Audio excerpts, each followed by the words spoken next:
En España se producen alrededor de 45-50 muertes por violencia de género al año. Más o menos 275-300 personas son asesinadas. Unos 1.750-1.800 ciudadanos mueren en accidente de tráfico. Sin embargo, hay una cifra mayor que todas las anteriores combinadas, pero que tiene muy poca repercusión en los medios. No repercusión porque no se hable de casos específicos, sino de la magnitud del problema. Ese es el número de víctimas de suicidio. En España mueren alrededor de 3.500 personas suicidados por muerte infligida a sí mismos. Es el doble de los accidentes de tráfico.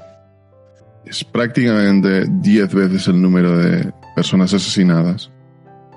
Estamos hablando de 2 órdenes de magnitud de diferencia con las muertes por violencia de género. En el mundo, este problema es mucho mayor. La tasa de suicidios en España es relativamente baja comparada con otros países. Según datos oficiales de las Naciones Unidas, en el mundo mueren entre 800.000 y 1.000.000 de personas suicidados. Víctor Santana, psicólogo clínico, ¿por qué crees que este problema, que es absolutamente gigantesco, no es analizado como se merece? Jordi, el suicidio como tabú que hay en la sociedad es como el elefante dentro de la habitación que nadie quiere señalar. ¿Qué ocurre? Que el suicidio, al ser una muerte que no es natural, se podría decir que es antinatural. El principal objetivo de una vida es sobrevivir, ¿no? Es contraintuitivo el querer quitarte a ti mismo la vida. Entonces, culturalmente se ha vivido siempre como una vergüenza dentro de la sociedad, y creo que por aquí sería una de las causas del por qué no se habla de este tema. Sin entrar que entrar a fondo en este tema sería un gasto para el Estado muy, muy elevado. Y es un tema que está relacionado íntimamente con la depresión. Evidentemente no todas las causas de suicidio están derivadas de depresión. A veces hay otro tipo de... Más que ellos son desórdenes mentales, desde personas que no ven la realidad como es, una percepción diferente, abusos de drogas. Hay muchas razones, pero la que concentra la cifra mayor es la depresión, que la trataremos también, el nexo entre ambas. Víctor, me gustaría empezar con algo que a mí siempre me ha generado una perturbación. Si es un fenómeno que es tan prevalente, ¿cuál es la explicación, más allá del nexo con la depresión, nexo con otras razones derivadas de desórdenes mentales? ¿Cuál es la explicación evolutiva del suicidio? Quizá no es la expresión adecuada, pero ¿por qué existe algo que es dañino objetivamente para la vida de una persona, que crea tanta desgracia en la vida de las familias y de la sociedad? Porque es algo que se mantiene, porque continúa existiendo. No se ha extinguido por la selección natural, vendría a ser, ¿no? Si es algo que es negativo para él. Sí, básicamente. Pues no hay ninguna explicación válida para ello, pero sí que existen algunas hipótesis y algunos estudios al respecto. Pero de momento son todo teorías. No existe una clara conexión entre la depresión y una posible ventaja evolutiva, ¿no?, a través de la selección natural. De todos modos, una de las teorías que me parece interesante sería la que relaciona la depresión o el estado melancólico con la toma de mejores decisiones. Esta hipótesis habla de que la persona deprimida entraría en una especie de meditación analítica, como los yogis de la India, que realizan ayunos y meditación para entrar en un estado alterado de conciencia. Y de esta manera, pues, claro, como si algo hace bien una persona en estado depresivo, es analizar el pasado de forma obsesiva y concentrar toda su energía en los pensamientos y rumiaciones. Pues deducen en esta hipótesis que quizás por ello tomaría mejores decisiones. A mí me llama la atención incluso el término de depresión, porque históricamente depresión como, digamos, un estado psicológico de tristeza, apatía, etcétera, es un término que se utiliza internacionalmente prácticamente al mismo tiempo que empieza a utilizarse en economía. Anteriormente se utilizaban otro tipo de palabras, otro tipo de conceptos, otro tipo de ideas que no... es decir, no había solo un cambio de palabra para referirse a depresión. Había un cambio para englobar lo que es la depresión en, digamos que, en un conjunto distinto o no solo como lo englobamos en estos momentos. De hecho, se utilizaban otros términos como melancolía, etcétera. Melancolía, el humor... no recuerdo ahora. Humor oscuro. Bueno, había diferentes formas, traducciones del griego. ¿Cuál es el origen de la depresión? El origen de la depresión. Pues la depresión, el humano tiene 5 emociones básicas. La alegría, el miedo, la ira, el asco y la tristeza. Pues así como en la ansiedad, la emoción dominante es el miedo, en la depresión la emoción que domina es la tristeza. ¿Vale? Pero, claro, elevado a la máxima potencia. Se podría decir que en el origen de la depresión convergen 2 factores, que serían la pérdida de reforzadores y la vulnerabilidad psicológica. Esto quiere decir que para que se inicie una depresión tiene que confluir un cambio vital percibido como negativo y que la persona que lo sufra tenga algunos factores de vulnerabilidad que la harán más propensa a asumirse en esa emoción de tristeza y no salir de ella. Quieres decir básicamente que hay un componente genético o biológico y un componente, digamos, de entorno o incluso educativo, sí. Podría ser, ¿no? Y aquí lo que ocurre es que tú sabes perfectamente que en el mundo en algunos países especialmente, hay una gran no sabría decir si sobremedicación, pero un extraordinario nivel de personas tomando. Aquí como psicólogo, ¿cuál es tu visión? Porque hay profesionales que dicen es algo muy necesario, ha ayudado. Sin embargo, otros comentan, es como tomar analgésicos para tener, porque tienes una piedra en el zapato, así el dedo te duele menos, ¿no? Pero hay una razón fundamental detrás que puede ser de diferentes órdenes, ¿no? Puede ser familiar, puede ser económica, puede ser una mezcla, como has comentado, de factores biológicos con factores genéticos, con factores del entorno. ¿Cómo ves este tratamiento con fármacos de la depresión? ¿Se va a la raíz de los problemas cuando se trata? Evidentemente no, porque tú imaginas que la depresión es... A ver, tú ves a una persona con un brazo roto y dices, hostia, tiene un brazo roto, le duele, se toma un analgésico y el dolor se atenúa. Pero claro, alguien con depresión, en un estado depresivo, lo ves y tú no ves que le duela algo, pero realmente tiene un dolor crónico internamente. Entonces, si le damos, normalmente se dan inhibidores de la recaptación de serotonina, que se supone que es el neurotransmisor de la felicidad, entre comillas, para que aumente el nivel de serotonina en el cerebro.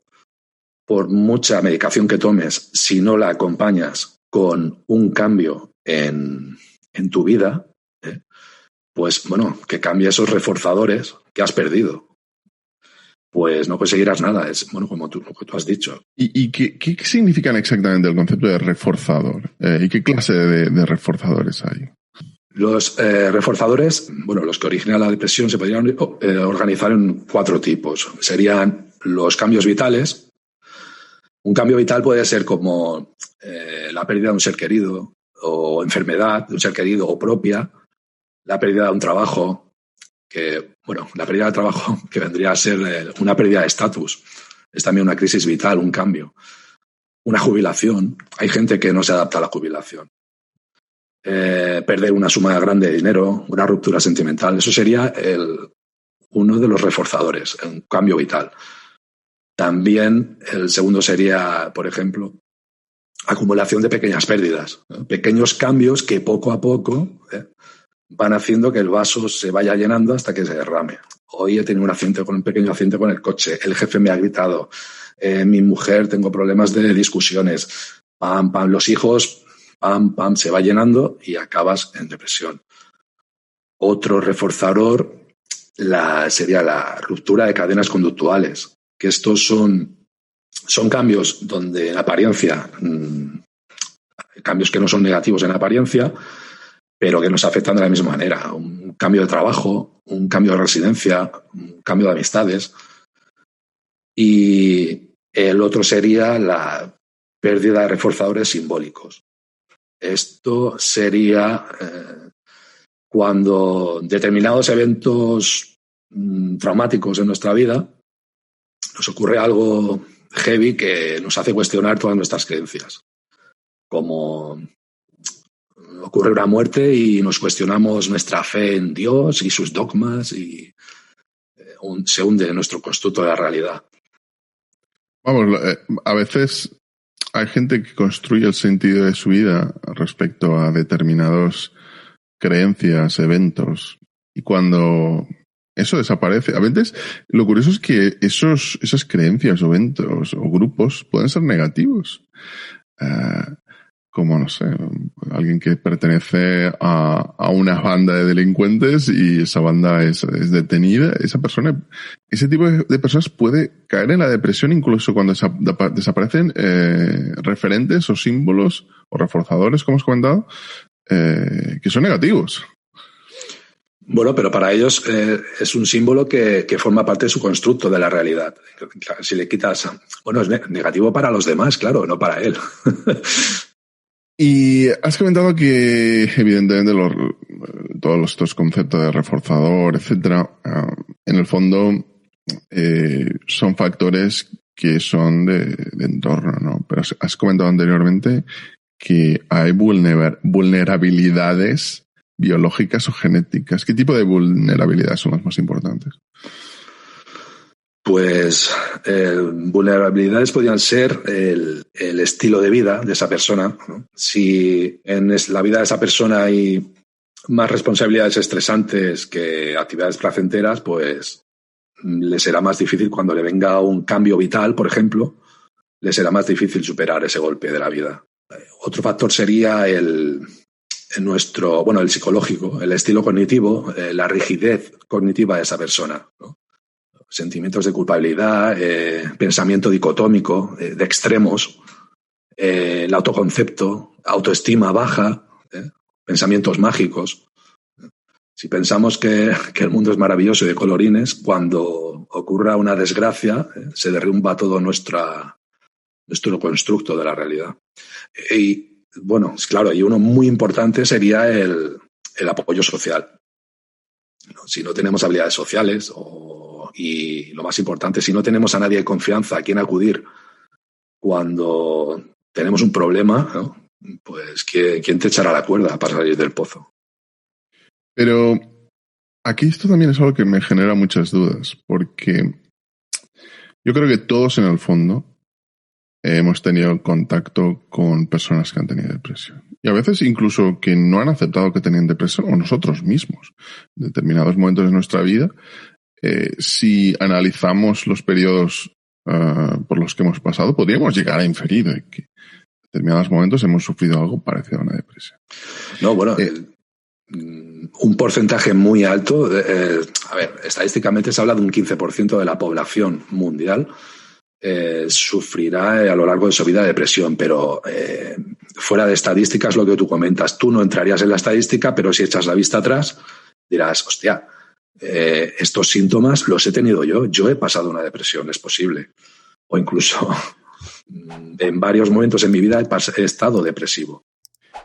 Pero en relación a lo que estabas comentando, el apoyo social, lo que sí que he podido observar es que en aquellas personas que han tenido, independientemente de que hayan sido diagnosticadas o no, un comportamiento depresivo recurrente, ese apoyo social que necesitan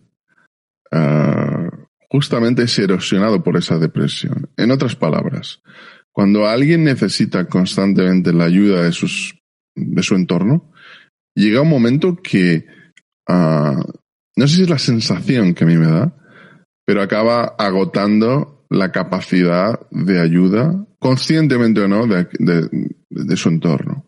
¿Eso es así o es una percepción errónea?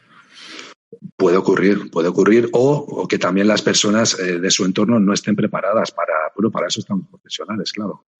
Porque, como tú dices, es una depresión recurrente, pues hay familiares que no están preparados para esa presión, ese estrés, ese ayudar, no sé cómo ayudar. Mira, precisamente el otro día estuve viendo un documental de Giger, el artista, el pintor, y comentaba, que yo no lo sabía, estuvo con la mujer que casi siempre retrataba en sus cuadros, estuvo 9 años con ella y sufría de depresiones cíclicas. Y él comentaba, llegaba un momento en que yo no sabía qué hacer, no sabía qué hacer para animarla, para que lo superara. Pero en ese momento es cuando hay que buscar, en ese momento no, y antes, ayuda de profesionales. Como hemos comentado anteriormente, la cifra de personas que sufren depresión diagnosticada es muy alta. No ya solo la mayoría, sino la gran mayoría no acaban suicidándose. Y si lo comparamos con las personas que no son diagnosticadas y que han sufrido depresión, podríamos irnos a cifras altísimas de la población. ¿Qué es lo que hace que se alcance el estado depresivo lo suficientemente intenso o para ser calificado como, ¿cuál es el término técnico? ¿Depresión mayor? Depresión mayor. El trastorno ahora ha ido cambiando también a lo largo de la historia, pero ahora lo llaman en el DSM-5 trastorno de depresión mayor, que entra dentro de los denominados trastornos del estado del ánimo.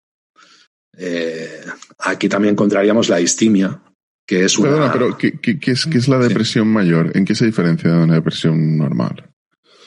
Bueno, digamos, con lo que entendemos por depresión que puede sufrir, no sé, el conjunto de personas que les ocurra algún evento transitorio o que tienen síntomas más leves. ¿En qué se diferencia depresión mayor que da la impresión simplemente por la expresión de que es algo muy intenso? Vale, los síntomas del trastorno depresivo mayor pues incluirían... te puede dar por aumentar el peso o disminuir el peso, insomnio, cansancio, sensación de fatiga, sentimientos de inutilidad, culpabilidad, capacidad disminuida de concentración y, el estado depresivo la mayor parte del día. Y todo esto tiene que durar más de, quiero recordar, 3 meses, creo, o 3. O sea, sería una depresión muy profunda que ya te afecta incluso a tengo que dejar el trabajo, no puedo seguir trabajando, no quiero salir a la calle. Afecta a tu día a día. Sin embargo, existe la evidencia de que a lo largo de la historia las personas exitosas, incluso las más exitosas, han sufrido depresiones importantes. ¿Cómo puede explicarse que con tanto nivel de éxito, tanto nivel de grandeza, acaben sufriendo de un trastorno que no debería estar relacionado con lo que han alcanzado? Sí, esto está relacionado también con lo que comentabas antes alguna explicación evolutiva, ¿no? Porque también ha habido algún estudio biográfico que indica que 8 de cada 10 personas exitosas son más propensos que la población general general a sufrir estados depresivos. Quizás lo que tú comentas es, ¿no?, el típico estereotipo de el artista melancólico, que incluso científicos, es muy probable científicos, que tuviera depresión. Sí, gente con altas capacidades que tiene depresión. Es un patrón bastante habitual. Sin hablar de que, claro, cuando tú has alcanzado ¿no?, esas cotas de fama, de poder, de dinero, ya esos reforzadores que puedes tener cuando no has alcanzado esa cota de estatus, ese estatus social, pues ya no tienes esa ambición de llegar a algún sitio, pierdes los objetivos. Y cuando pierdes los objetivos, esos reforzadores, aparece la depresión. Bueno, como hay aquí el Andrés Iniesta tenía depresión, hace poco comentó que tuvo una depresión profunda. También dices, bueno, a mí me llama mucho la atención el ejemplo de Tyson Fury.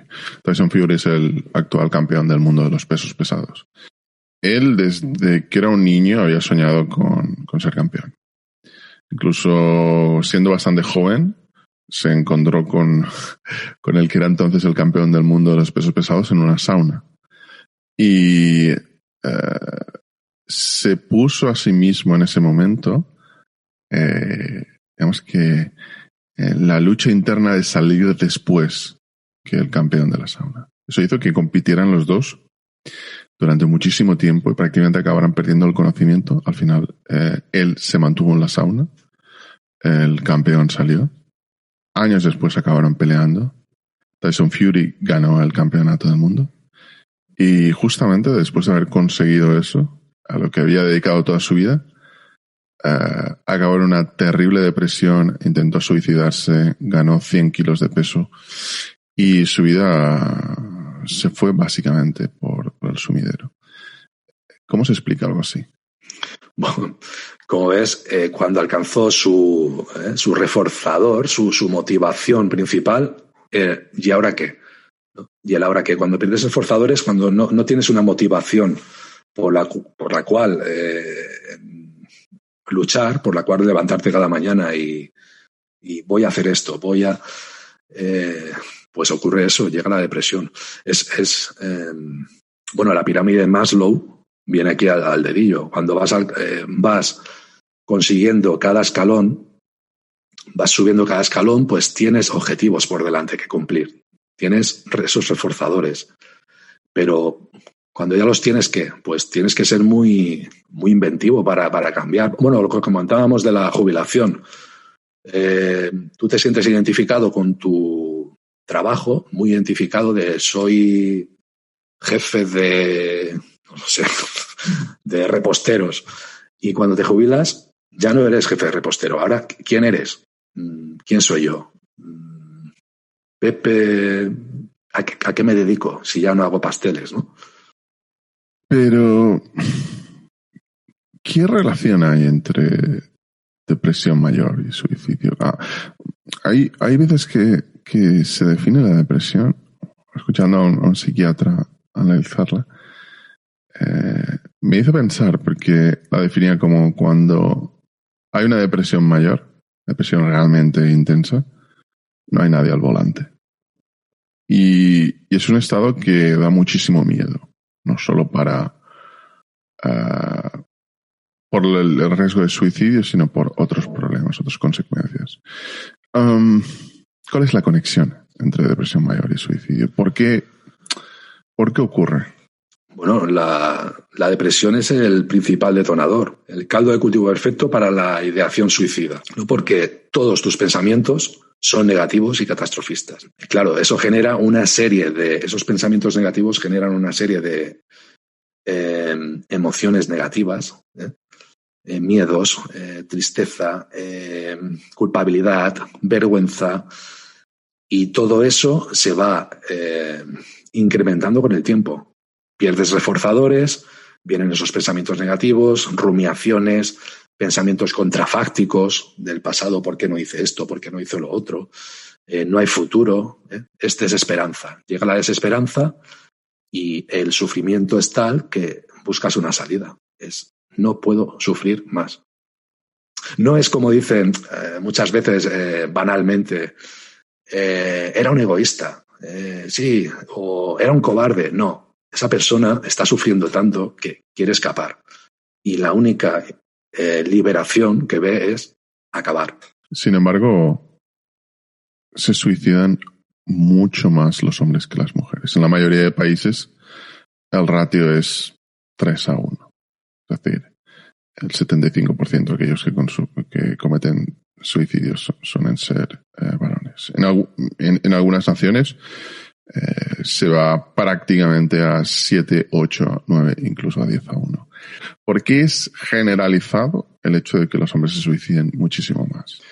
Pues es curioso porque si miramos la estadística de depresión, nos da todo lo contrario. Bueno, más o menos, es 2-1. En mujeres, hay muchas más mujeres con depresión que hombres. Pero la teoría que más o menos está de acuerdo del por qué se suicidan más hombres que mujeres, dice que puede ser debido a los roles sociales, ¿no?, que determinan cómo debe ser un hombre, ¿no? Esa presión social del grupo que te dice que, ¿no?, el verdadero hombre no puede mostrarse débil, no puede llorar, debe ocultar las emociones.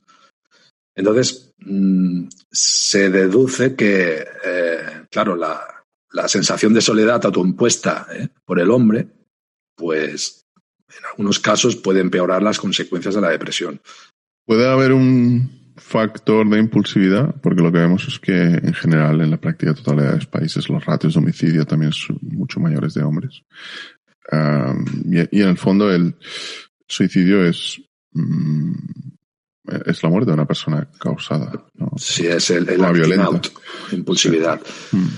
También hay un componente de impulsividad y no he leído ningún paper al respecto, pero puede tener también influencia la testosterona del hombre para esa impulsividad. Y como has comentado anteriormente que hay un factor biológico, genético y unos factores sociales, si eso es así, que tiene toda la lógica, ¿es más común que en ciertas familias haya más personas que sufran depresión mayor y por tanto intentos de suicidio? Es decir, los intentos de suicidio es algo que se puede heredar, entre comillas. Aquí hay una cosa que a ver, te lo voy a decir claro, me revienta. Cuando escucho comentarios de gente por ejemplo, una ruptura matrimonial y me dicen, no, es que en su familia había uno que su tío se suicidó, es que están todos chalaos. Me revienta escuchar eso. Entonces ¿eso es así? ¿No es así? Es simplemente es una cuestión, digamos, porque a veces, claro, es que a veces es muy difícil, ya no solo en cuestiones de depresión, etcétera, separar lo que es genética de lo que es factor, digamos, cultural o factor de entorno. Porque al final, imaginemos una familia que tiene muchísimos problemas económicos, tiene problemas de desórdenes de la personalidad. Si los padres tienen esos problemas, los hijos no van a ser ni multimillonarios ni van a crecer en un entorno, digamos, de estabilidad educativa. Entonces, los problemas probablemente los van a heredar y no son problemas genéticos, son problemas también de entorno. Entonces, separar lo que es genética o biología o ambas cosas de lo que es la educación o el nivel social no es tan fácil. Claro, claro, si sumamos, si tú tienes una predisposición genética, ¿no? Y en tu familia, en el genograma de tu familia, el genograma es bueno, para que se entienda, es una representación gráfica del desarrollo de una familia a lo largo de 3 generaciones, donde se recogen las interrelaciones, los sucesos, los eventos, ¿vale? Pues a veces en algunas familias se puede encontrar ese patrón, ¿no? De, ostras, sí han habido varios suicidios. Por lo tanto, sí existe un componente hereditario de predisposición a la depresión y a la vulnerabilidad psicológica y la impulsividad. Pero como tú has comentado, no es ningún factor determinante, ¿eh? Puede ser un factor precipitante, pero no el único. porque, claro, tú pon que estás predispuesto genéticamente, pero si a eso le sumas, como tú has comentado, un entorno hostil, ¿no? Una familia disfuncional, maltratos físicos, abusos sexuales, drogas, para intentar escapar de esa situación, ningún apoyo social, aislado, pues tendríamos la tormenta perfecta. Y ahí podríamos predecir casi seguro un intento de suicidio, porque esos pensamientos van a llegar tarde o temprano. Y al final son círculos de retroalimentación. Es decir, imaginemos una familia donde uno de los padres tiene un desorden de la personalidad, abusa de los hijos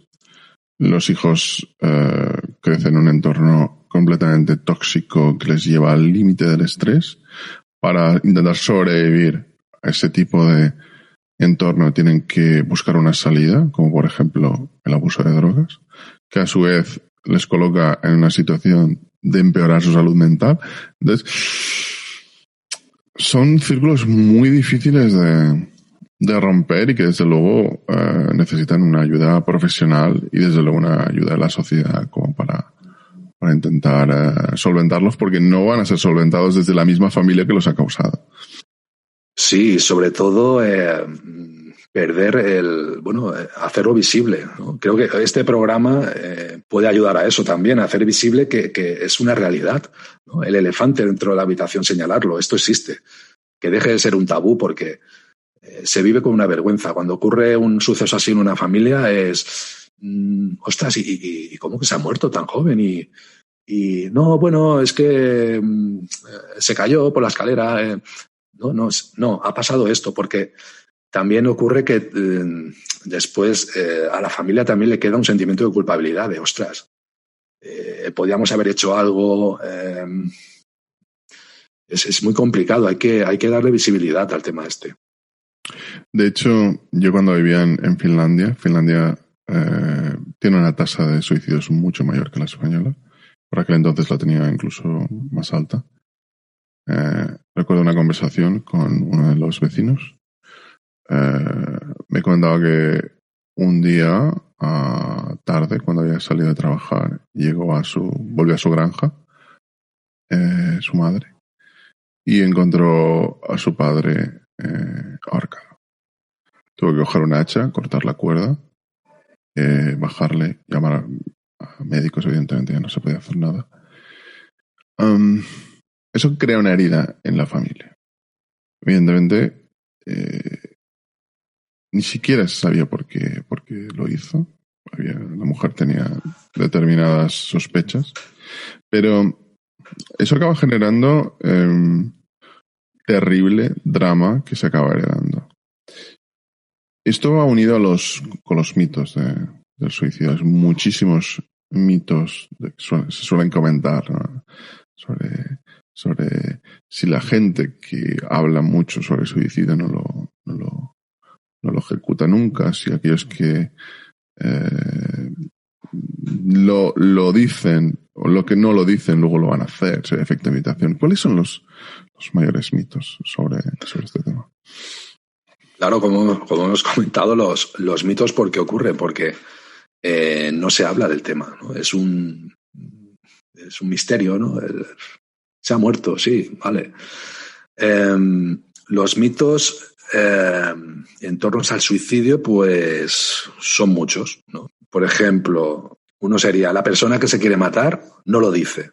Y después se sabe que de cada 10 personas que se suicidan, 9 de ellas dijeron claramente sus propósitos. Y 9 de ellas avisaron de una forma u otra. Sí, correcto. Y la otra lo dejó entrever, ¿no? Con lenguaje no verbal, pero dejó entrever sus intenciones de acabar con su vida. Que en el fondo eso es consciente o inconscientemente es una llamada de socorro. Claro. El otro sería: la persona que lo dice no lo hace. Es totalmente erróneo. Toda la persona que se suicida lo expresa o con palabras, con amenazas, gestos, o cambios de conducta radicales, se puede percibir. O otro mito sería: las personas que intentan suicidarse no lo quieren hacer, solo quieren llamar la atención. Y bueno, como os comentaba antes, esto es totalmente falso porque realmente quieres escapar de tu sufrimiento. Tú no buscas llamar la atención. Estás desesperado. Más que llamar la atención, lo que buscan es ayuda. Socorro, Ayuda, correcto. Ayuda. Sin embargo, hay algo que has comentado aquí que me perturba un poco, ¿no? Porque cuando has comentado los cambios de ánimo, cuando uno analiza los peores crímenes que se han cometido en España, lo que pasó los días anteriores, muchos de ellos acaban también en suicidio. Se ve que la persona que los comete llega a un estado de cierta paz interior, se tranquiliza, pasa del estrés a un estado de calma. ¿Por qué ocurre algo así? Porque ocurre algo que parece contraintuitivo, ¿no? Alguien que está a punto de tomar una decisión, a mi modo de ver errónea, se tranquilice. Bueno, ahí entramos en lo que habíamos comentado en otros programas de la disonancia cognitiva. Tú tienes un conflicto entre quiero vivir o quiero morir. Y cuando has llegado a una conclusión, ¿no? Voy a morir, voy a liberarme, ¿no? Pues hay paz en ese momento porque ya has tomado una decisión. Pero te refieres a la hora de, por ejemplo, alguien mata a su pareja y después se suicida. No solo eso. Puede ser lo que has comentado o puede ser simplemente acabar con su vida. Quiero decir, tomar una decisión que es terriblemente grave, podríamos pensar que debería colocarnos en un estado aún de más ansiedad. Pero, sin embargo, no sé si lo que has comentado es que significa que ve al final una salida errónea. Pero eso le hace, digamos, que solventar su conflicto interno. Sí, eso sería una llamada de ayuda no verbal. Sería cuando tú ves que es un signo no verbal.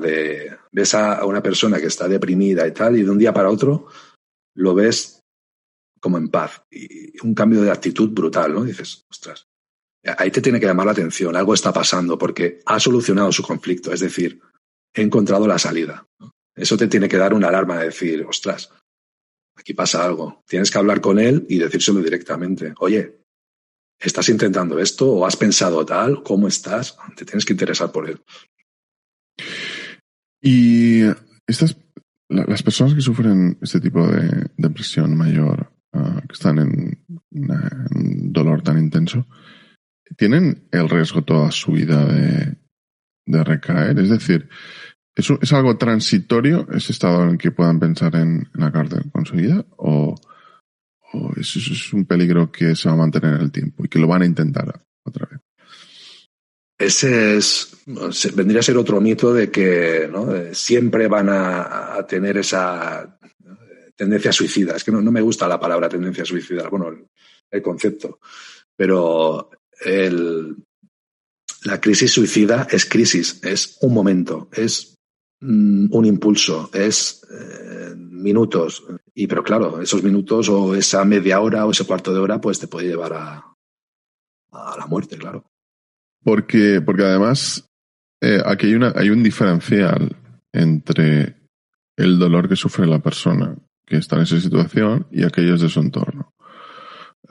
Por ejemplo, un caso muy famoso en Estados Unidos, una chica muy atractiva que por una ruptura sentimental con su novio, a los 18 años, intentó suicidarse, se disparó en la cabeza. Justamente, por suerte, no murió, pero se desfiguró la cara.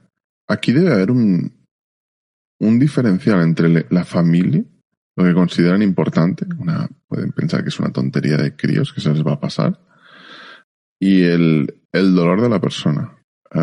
¿Cómo identificar que ese dolor es grave? ¿Cómo, ¿se puede hablar con alguien que tiene estos pensamientos o se cree que se tiene estos pensamientos? ¿Hablar de ello es algo que empeora la situación o qué se debe hacer? Ese es otro mito, el no hablar, ¿no? o que una persona que no esté preparada o no sea un profesional no pueda hablar con una persona que veas que tenga ideación suicida. Y todo lo contrario, cualquiera está capacitado para hablar con una persona con ideación suicida. No lo vas a empeorar, al contrario, porque lo que buscan es ser escuchados, ¿vale?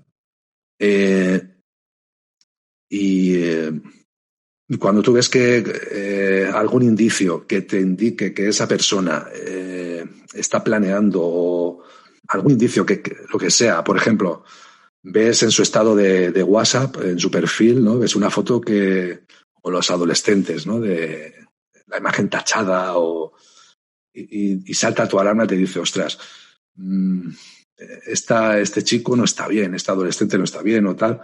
Hay que preguntar directamente. Oye, he visto esto, ¿tú estás bien? ¿Te encuentras bien? No estarás pensando en suicidarte, ¿no? Pero claro, suicidar. Hay que hablar claro, porque la verdad nos hará libres. Entonces, ¿tú crees que el hablar de ello no aumenta las posibilidades de que ocurra? Porque se ha comentado muchas veces, incluso el factor imitador, que cuando se publicaba una noticia de un intento de suicidio en un lugar, había muchas personas que lo repetían posteriormente. Y al final, en muchos países se ha tomado la decisión de no publicar este tipo de noticias. ¿Tú crees que esto es adecuado o no es adecuado? A esto se le denomina el efecto Werther, creo recordar. Werther. Pero es cierto que, claro,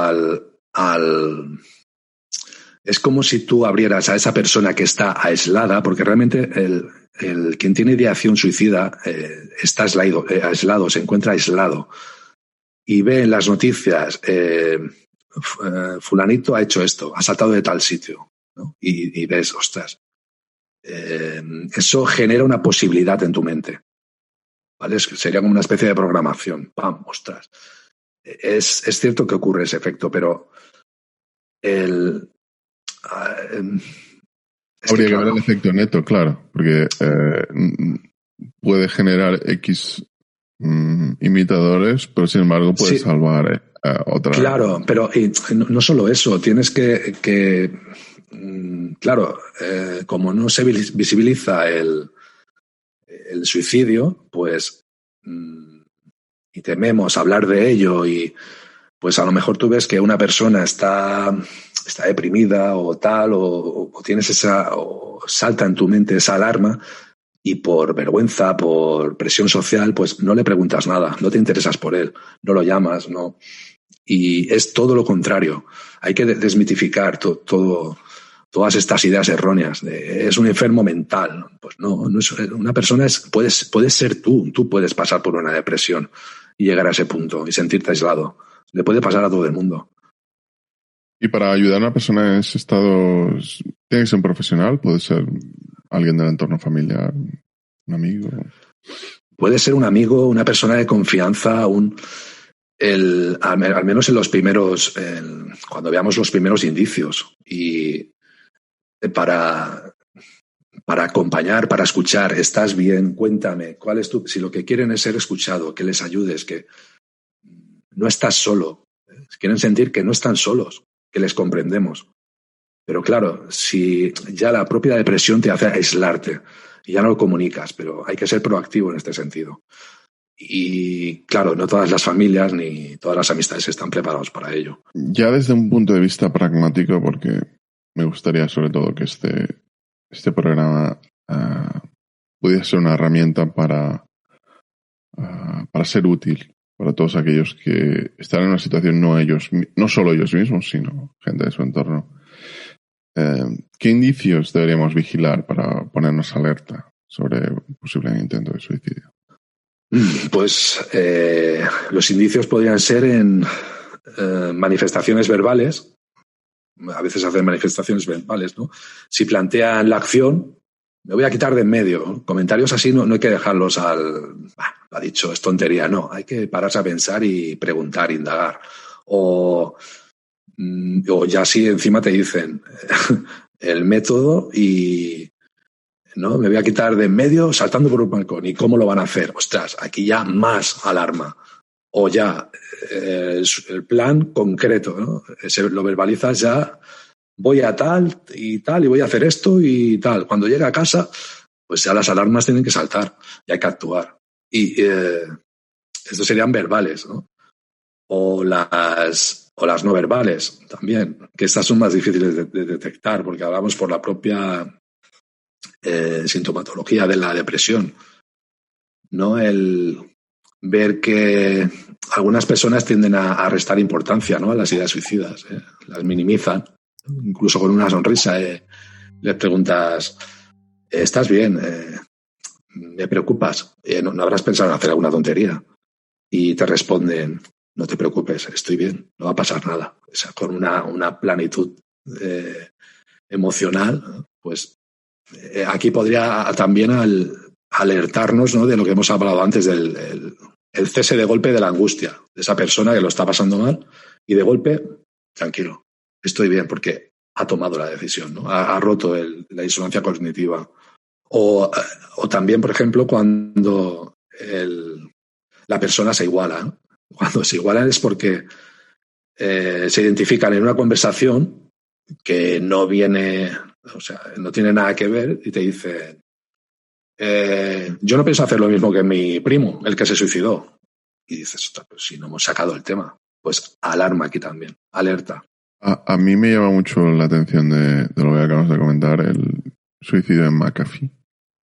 El empresario informático, etcétera, un tipo genial. Se suicidó en una prisión catalana recientemente. Antes de hacerlo dejó escrito diferentes anécdotas de cómo hablaba con otros internos que le pedían consejo para suicidarse, que le pedían su opinión sobre ello y le parecía surrealista. Cuando alguien elige hacer cherry picking de los eventos que le han pasado en el día, este tipo de cuestión, en el fondo, o altera la realidad de lo que quiere comunicar, es decir, que eso no ocurrió así, nadie le pidió consejos, sino que él sacó la conversación a otra persona, o bien que está intentando transmitir algo que está en su cabeza y que coloca la acción en otros pueden ser amigos, pueden ser... Normalmente es lo mismo cuando se comenta, ¿no?, que tengo un amigo, ¿qué tal? Sí, puede ser parecido como un pedir ayuda indirectamente, ¿no? O, por ejemplo, un comentario que podría ser, Manuel se mató cuando supo que tenía cáncer y resulta que a esa persona le están investigando para diagnosticarle algo, ¿no? Pues son llamadas de atención indirectas, incluso inconscientes, de quiero pedir ayuda, pero tengo miedo, ¿no? Entonces lo digo de esta forma. O sea, es como tú dices, a nivel inconsciente. Y ya cambiando, pasando de cómo ver los signos para intentar ayudar a una persona que está sufriendo esta situación, este problema, ¿cómo podemos nosotros hacer la introspección necesaria si tenemos este tipo de pensamientos? ¿Qué es lo que cómo deberíamos actuar? Pues, a ver, la persona que tiene la depresión y sufre los pensamientos, la ideación suicida, debe saber que no está solo y que sus problemas tienen esto es muy fácil de decir, ¿no? Pero que los problemas tienen solución y no son tan graves como parecen en un primer momento siempre. Y como os he comentado, las crisis suicidas son pasajeras. No, eso no dura toda la vida. Son pasajeras, son puntuales. Intentar no hacer nada impulsivamente y, lo más importante, abrirse y hablar con alguien de confianza. Hay que tener a alguien de confianza siempre. Tener una lista a mano de personas de confianza o un listado de teléfonos de ayuda, como el teléfono de la esperanza que hay en todas las comunidades autónomas, o incluso el 112 en un momento de no encuentro a nadie, o si tienes un terapeuta, el teléfono del terapeuta, etcétera. Pero sobre todo tener a alguien en quien confiar. Cuando esas ideas rumiativas empiezan a dar vueltas y pam, intentar parar y llamar a alguien de confianza. Y hablar con... En el fondo eso es una forma de bajar la presión, ¿no? Porque correcto. En el momento en el que uno comunica esas ideas, lo que hace es básicamente reducir la cantidad, todo lo que tiene dentro, sacarlo fuera, ¿no? Es un problema de aislamiento. Cuando estás aislado eres como una olla a presión, pero sin válvula de escape. Y sería una analogía, ¿no? Y esa persona que te escucha es esa válvula de escape. Sí. ¿Y qué pasa en el entorno de las familias en los que se ha acabado cometiendo este tipo de... No sabría cómo... Algunas culturas lo denominan como un crimen, ¿no? Crimen cometido sobre ti mismo. Pero en el fondo es una desgracia, ¿no? ¿Qué ocurre en las familias donde se comete? Bueno, claro, ves, en algunas culturas es un crimen. Para la Iglesia es un pecado capital. ¿No? Incluso ahora no lo sé, pero ahora creo que no, pero no hace tanto no te enterraban ni en el Campo Santo cuando la persona se había suicidado. No, y hoy en día, a mi modo de ver, es... No quiero que se malentienda lo que voy a decir, pero creo que la situación hoy en día es peor. Y es peor porque es una especie de digamos que es una especie de distorsión social que se ha ninguneado. Este evento, es decir, al final en los medios de comunicación, las sociedades tienen que focalizar los problemas porque los días tienen 24 horas y las sociedades tienen X cantidad de energía. Pero que un problema que es 100 veces mayor, 50 veces mayor, 20 veces mayor, 5 veces mayor, 10 veces mayor, al resto de problemas de seguridad, prácticamente no se ha abordado como la forma que merece. Yo creo que es algo incluso peor que la visión que se tenía anteriormente. Pero por favor, continúa, te he interrumpido. ¿Qué pasa en las con las familias que se acaban viviendo esta desgracia y que están ninguneadas? ¿El intento de suicidio o el suicidio? Pues, bueno, antes de esto me gustaría, Jordi, hablar de... creo que es importante. Lo que las personas, lo que los familiares o allegados deberían hacer con la persona que expresa o la intención de suicidarse, que sería,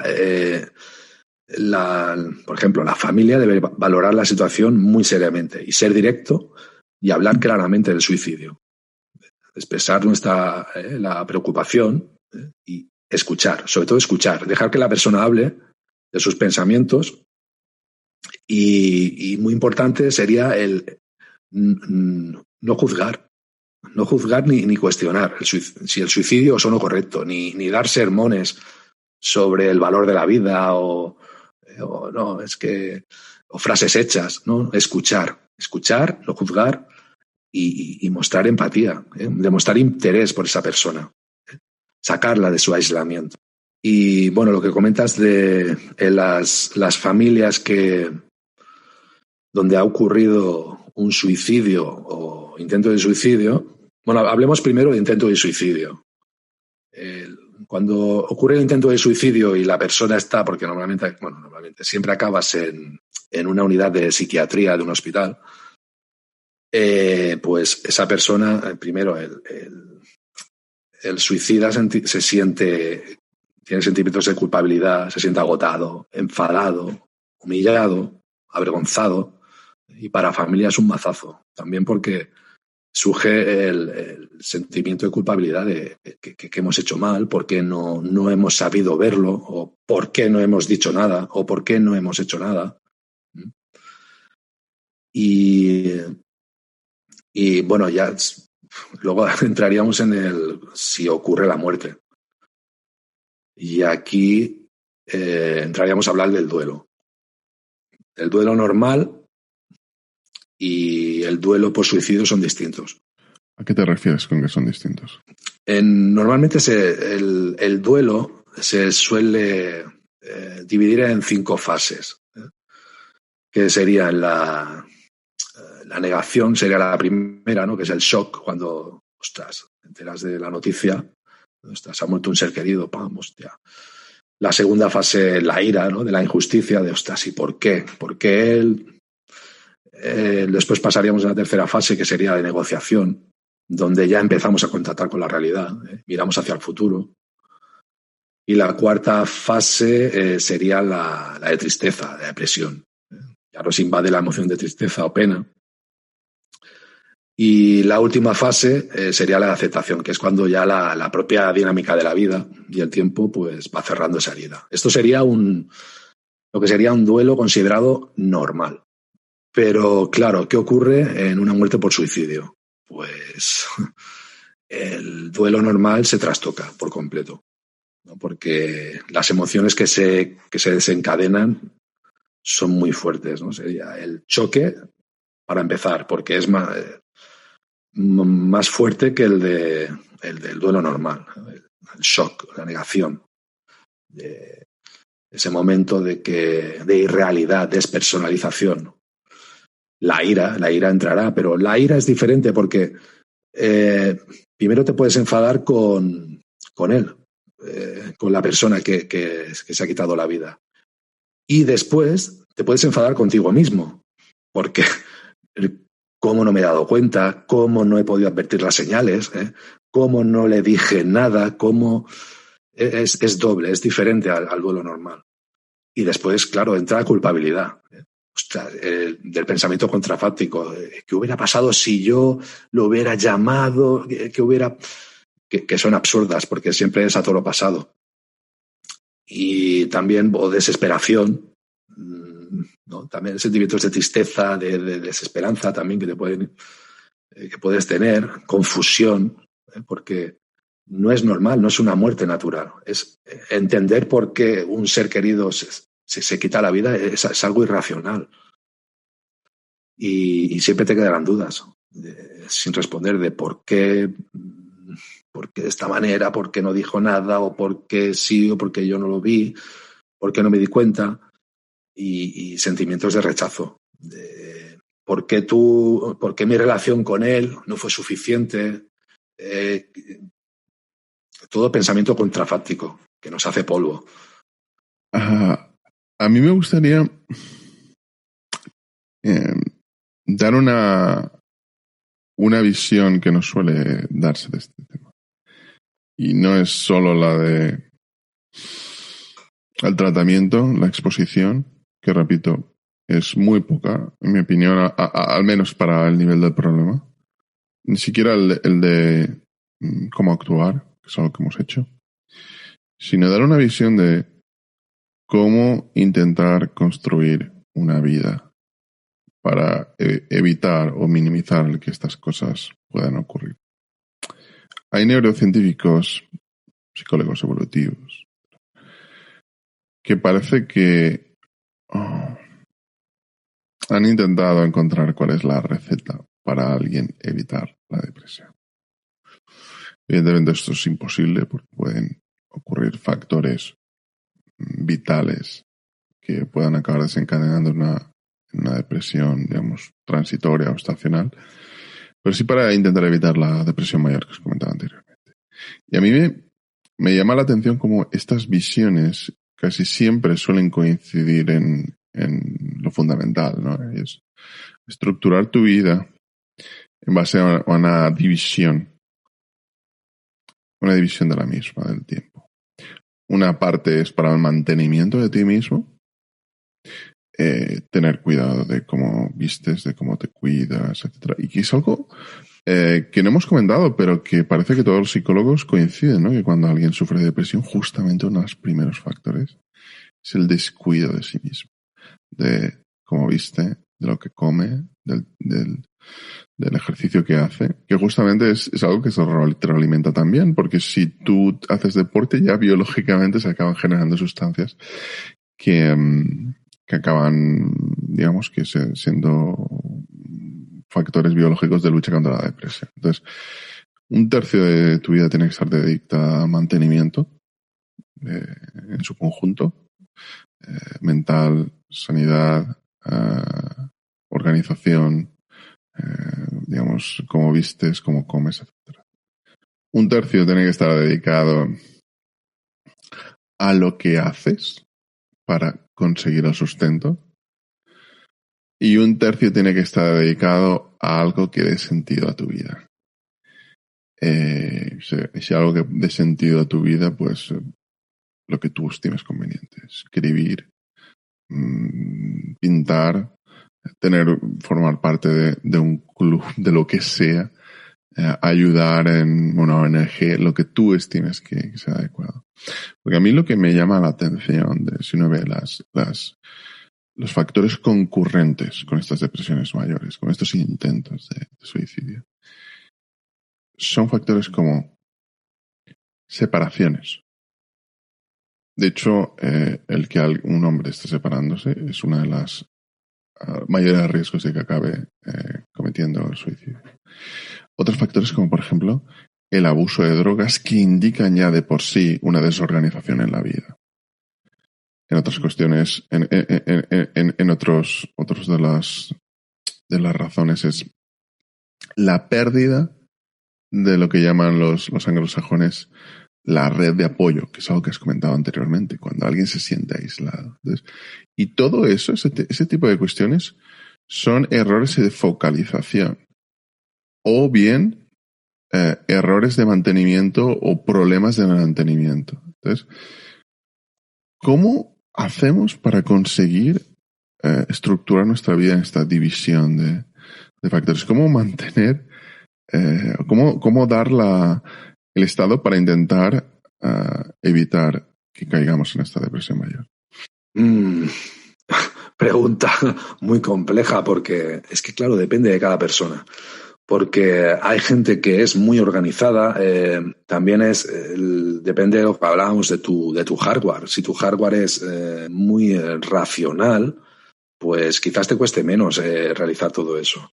Pero si eres más emocional, te afecta más los cambios en la vida. Entonces,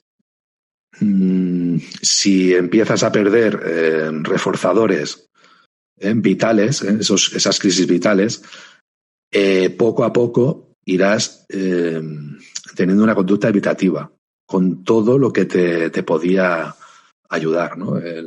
Dejo de trabajar porque no puedo, tengo la depresión. Iba al gimnasio, me borro del gimnasio, o no voy, o hoy no voy a salir a comprar, es igual, comeré lo que sea, o encargo comida, o hoy no me ducho. Entonces, poco a poco vas perdiendo reforzadores y vas llegando al punto de desesperanza. Pero es muy difícil, porque por mucho que intentamos seguir reglas o guías, como comentas, la emoción supera cualquier guión que podamos establecer. Y justamente eso, yo creo que es ahí donde tiene que aparecer el entorno o los profesionales de la sanidad. Porque a veces se tiene que ayudar a refocalizar. Si no lo puede hacer la misma persona. Por ejemplo, una separación, que alguien ha dado el sentido de su vida, ese sentido, esta división, era lo que le proporcionaba la idea de tener una persona concreta a la que tener su esposa, su marido. Eso es un error, porque al final, dentro de 6, 8, 10, 2 años, 6 meses, 8, 10, 2 años,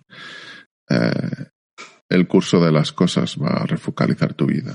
Y a lo mejor es para bien, ¿no? Entonces, alguien tiene que ayudar a esa persona que en ese momento, quizá por lo emocional que pueda ser, los riesgos biológicos que esa persona pueda tener, esté atrapado rodeado de esos muros que no existen. Son muros que se ha creado a sí mismo, ¿no? Que al final son los muros más difíciles de romper, aquellos que en verdad nos ponemos nosotros. Claro, y claro, estas conductas evitativas también, que son unas conductas que intentan resarcir el daño que tenemos dentro, pero de forma disfuncional. Perdona, intentan resarcir ¿Qué quieres decir con esto? Pues imagínate que tú tienes una herida de la infancia, de malos tratos o de abusos, que está ahí, ¿vale? Y cuando te encuentras con un cambio vital, que hemos comentado, una pérdida de reforzador, eso que tienes ahí reprimido hace acto de presencia, ¿no? Porque te afecta a tu autoestima, a tu autoconcepto. Tú estás herido por dentro. Entonces, se puede decir que mientras todo va bien, estás distraído. Pero cuando todo va mal, todo lo negativo que tienes dentro se amplifica. Entonces, depresión... ¿Eso es algo que se puede... ese tipo de heridas es algo que se puede sanar? Sí, se puede sanar, pero claro, hay que hablarlo. Claro, si lo escondemos, hay familias que incluso la depresión la ocultan de... Ostras, ha pillado la baja fulanito. ¿Y por qué? Bueno, y no quieren decir, no, es que ha cogido la baja por depresión. Pues hay que visibilizarlo. Que me llama mucho la atención cuando se equipara depresión con debilidad. Es bastante exacto. Curioso. Pues es una relación perniciosa esa. Está deprimido, tiene el cerebro enfermo. Comentarios así de ese tipo, ¿no? Es que hacen muchísimo daño. No, pero es que es una cosa diferente equiparar depresión con locura que depresión con debilidad. Porque si uno justamente ve a las personas más fuertes, más talentosas, gente que ha alcanzado desde ganadores de batallas históricas a campeones, como he comentado anteriormente, del mundo del boxeo, con una mentalidad de hierro, han caído también este estado depresivo, incluso depresivo mayor. No es una razón solo de debilidad, es una razón, yo diría, de pérdida de referencia de este trío de cosas que tienes que centrar tu vida. Cuando o bien el mantenimiento o bien los objetivos vitales, lo que es la sensación, digamos que el sentido de tu vida, o bien el trabajo. Y por trabajo no solo me refiero al empleo de 9 a 5, sino todo lo que hagas para poder conseguir recursos, ¿no? Cuando ese tipo de tres cosas se alteran, a veces no depende solo de ti que se alteren. Puede ser una persona que está sufriendo un ERE o ser presa de una pandemia, ¿no? Claro, pero es que le puede ocurrir a cualquiera. La gente que lo banaliza, la depresión o el suicidio, bueno, en cierta manera es un sesgo de punto ciego, ¿no? de narcisismo, no, a mí no me puede pasar eso, ¿no? Porque nunca has vivido una situación así, pero es que le puede pasar, como tú comentas, al día siguiente tienes un ERE en el trabajo y eso para ti es una crisis que repercute en otras cosas más de tu vida y acabas teniendo una depresión. Y al principio, claro, la ocultas por vergüenza. Vamos a intentar cerrar en positivo, que creo que es lo importante en algo así, porque el mayor problema de estas decisiones que son radicales y que es al final el cliché lo que se suele decir, ¿no? Son soluciones para problemas transitorios. Y soluciones tan radicales para problemas transitorios normalmente son soluciones erróneas. Normalmente no, casi siempre. ¿Cómo intentar de forma rápida, digamos que sucinta, o sea, ¿qué pilares debería tener nuestra vida? Esto para intentar evitar esta situación. Mantener amistades, intentar ser sistemáticos. ¿Qué aconsejarías?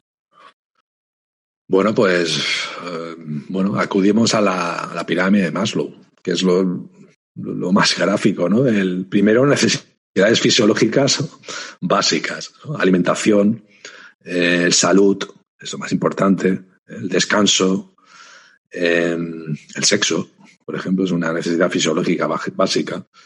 La seguridad, ¿no? Necesitemos estar protegidos, tener una vivienda, un empleo. Estos son pilares de nuestra estabilidad emocional. Necesidades sociales, que sería el tercer escalón, ¿no?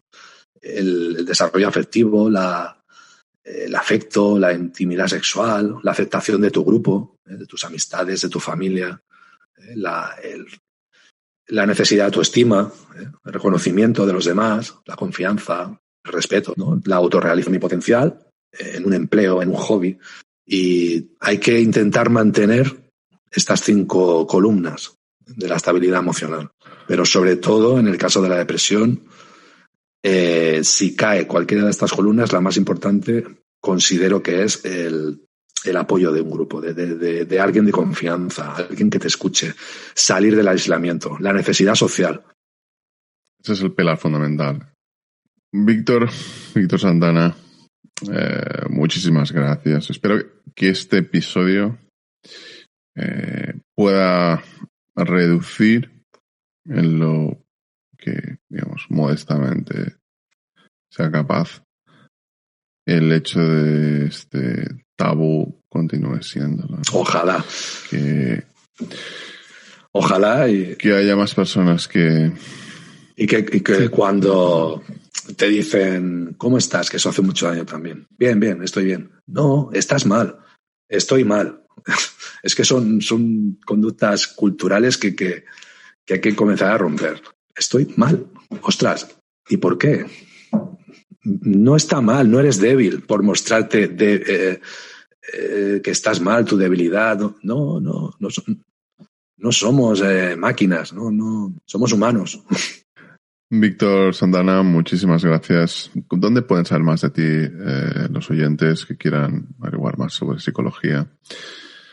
Pues en Twitter, en @VitoSantanar, y en mi programa en iVoox, Psicología Ladrillazos, que ahora está cerrado por vacaciones, pero volveré.